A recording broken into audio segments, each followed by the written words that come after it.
시간 여행의 축복. 신정초등학교 6학년 최윤재. 삭막한 도시의 대형 전광판에는 여전히 장례식장 광고가 있었다. 오늘은 우리 할머니께서 돌아가신 지 딱 8년째 되는 날이었다. 그날의 기억이 아직도 생생하게 떠올랐다. 할머니! 할머니! 나는 소리 지르면서 병실로 뛰어 들어갔다. 1년째 병실에 누워 계시니 많이 쇠약해지신 것 같았다. 토사구팽이었다. 돈이 필요할 때는 그렇게 찾더니. 병실에는 할머니와 나 둘밖에 없었다. 친척들은 코빼기도 보이지 않았다. 죽음은 고요하지만 장례는 그렇지 않단다. 죽음이라는 친구가 곧 올 것 같구나. 그때 나는 어렸기 때문에 죽음이 무엇인지 잘 몰랐다. 하지만 직감적으로 죽기 전에 원하는 것이 있으세요? 라고 물었다.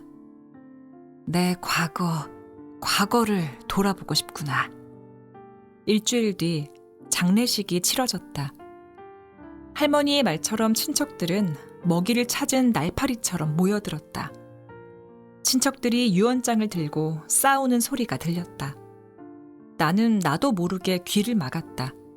그 후로 할머니의 소원은 곧 나의 소원이 되었다. 할머니는 과거로 돌아가고 싶었던 것일까? 아니면 과거를 회상하고 싶었던 것일까? 이런저런 생각을 하다 보니 어느새 논술학원에 도착했다.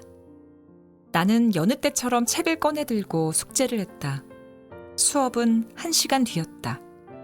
시간 안에 숙제를 다 하려면 빠듯했다. 나는 문득 생각이 들었다. 내가 이 학원을 다니는 이유는 무엇인가? 과거의 내가 결정해서? 아니면 미래의 나를 위해? 그리고 흘려 읽었던 논술책의 한 구절이 생각났다. 현재는 미래가 과거가 되어야 생길 수 있다. 그 당시에는 별로 인상 깊지 않았지만 지금의 나에게는 매우 중요했다.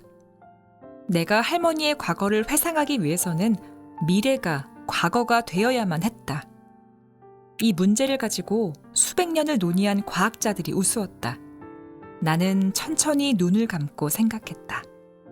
내 과거, 그리고 내 미래. 환한 빛이 나를 감쌌다. 내 주위의 모습이 빠르게 바뀌기 시작했다. 주위의 풍경이 점점 느려지기 시작했다. SF 소설에서 읽은 그대로였다. 1960년대의 한국 같았다. 아이들은 한 여자아이를 둘러싸고 괴롭히고 있었다. 할머니였다.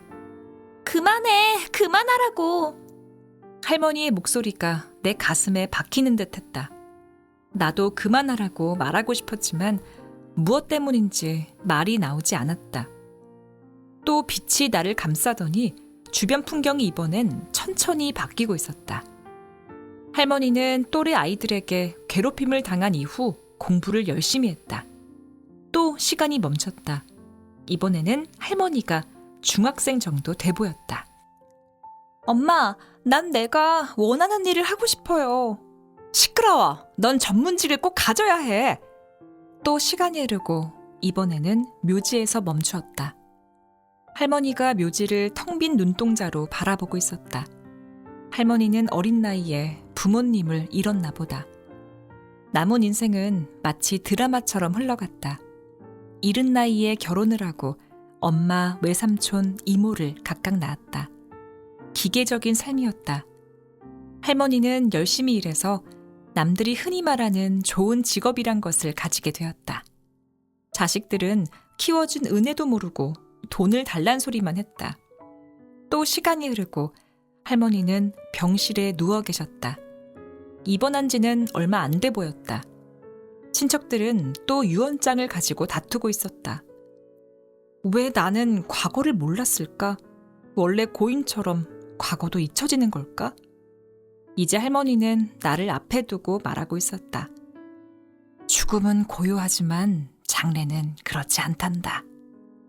나는 그 한마디에 왈칵 눈물이 쏟아졌다. 한 인간의 죽음이 이토록 조촐하단 말인가. 죽음을 원하는 사람은 없지만 모두 죽음의 늪으로 빠져들기 마련이다.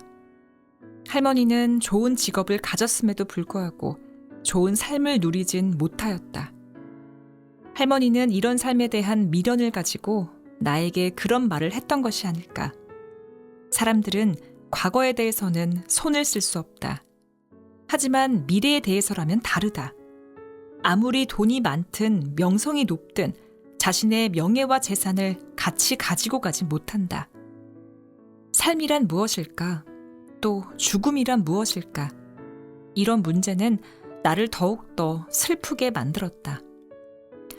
다시 현재로 돌아왔다.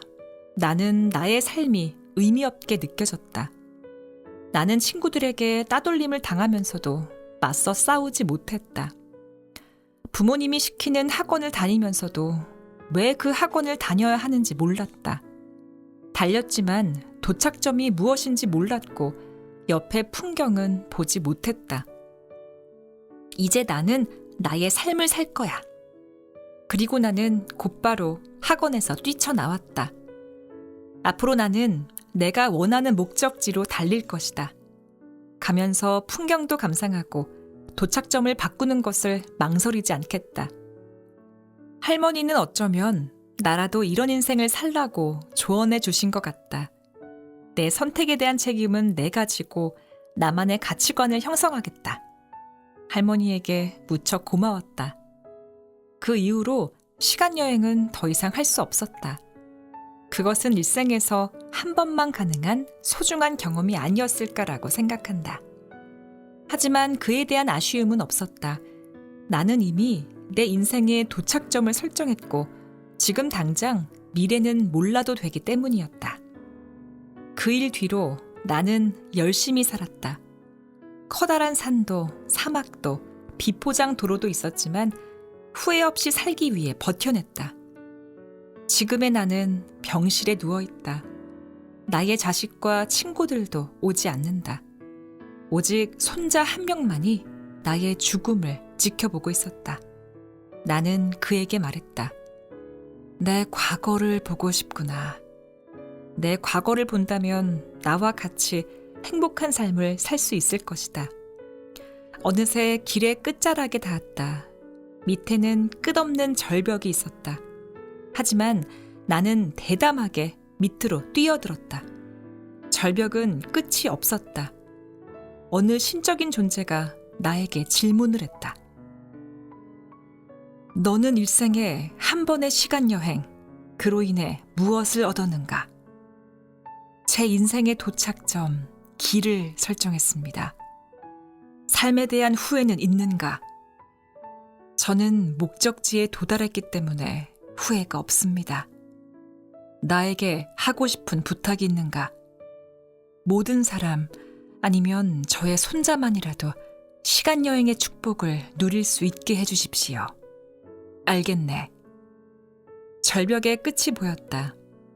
절벽에 몸이 닿은 것과 동시에 내 몸은 산산이 부서졌다. 내가 살아온 삶이 눈앞에 주마등처럼 흘러가는 듯했다. 할머니, 감사합니다. 저 멀리서 할머니의 목소리가 들리는 듯했다.